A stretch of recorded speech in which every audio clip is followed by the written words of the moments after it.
Los trastornos disociativos se caracterizan por una interrupción /diagonal o discontinuidad en la integración normal de la conciencia, la memoria, la identidad propia y subjetiva, la emoción, la percepción, la identidad corporal, el control motor y el comportamiento.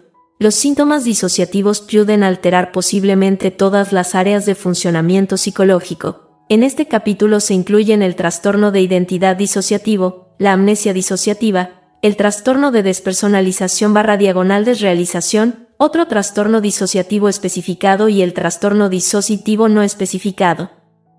Los síntomas disociativos son experimentados como intrusiones espontáneas en la conciencia y el comportamiento, que se acompañan de una pérdida de continuidad de la experiencia subjetiva, esto es, los síntomas disociativos positivos, como la fragmentación de la identidad, la despersonalización y la desrealización, /diagonal o b, la incapacidad de acceder a la información o de controlar las funciones mentales que normalmente son fácilmente accesibles o controlables, p. Los síntomas disociativos negativos, como la amnesia. Los trastornos disociativos aparecen con frecuencia como consecuencia de traumas, y muchos de los síntomas, como la turbación y la confusión acerca de los síntomas o el deseo de ocultarlos, se ven influidos por la proximidad al trauma.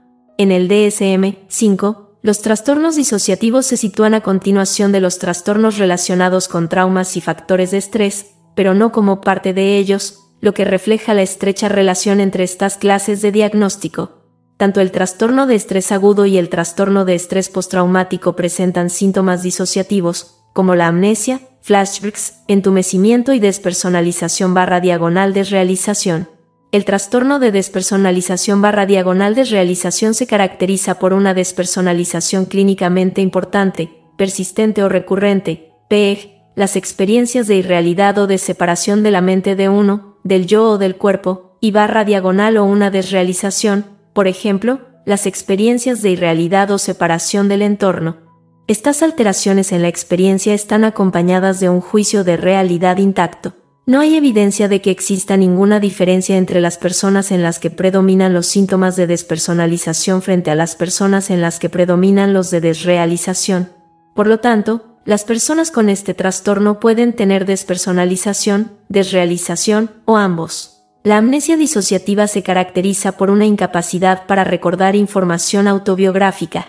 Esta amnesia puede ser localizada, por ejemplo, de un evento o periodo de tiempo, selectiva, p. de un aspecto específico de un evento, o generalizada, p. de la identidad y de la historia vital. La amnesia disociativa es fundamentalmente una incapacidad para recordar información autobiográfica que es incompatible con los olvidos normales. Puede implicar o no recorridos con un propósito o vagar desorientado, es decir, una fuga. Aunque algunos individuos con amnesia se dan cuenta rápidamente del tiempo perdido o del vacío en su memoria, la mayoría de los individuos con trastornos disociativos es incapaz de reconocer sus amnesias. Para ellos, la conciencia de la amnesia se produce solo cuando la identidad personal se pierde o cuando las circunstancias les hacen conscientes de que pierden información autobiográfica, p. cuando descubren eventos que no pueden recordar o cuando los demás les hablan o preguntan acerca de estos eventos que no pueden recordar. Hasta el momento en que esto sucede, estos individuos presentan una amnesia de su amnesia. La amnesia se experimenta como una característica esencial de la amnesia disociativa. Los individuos normalmente presentan amnesia localizada o selectiva, y de forma más inusual, amnesia generalizada.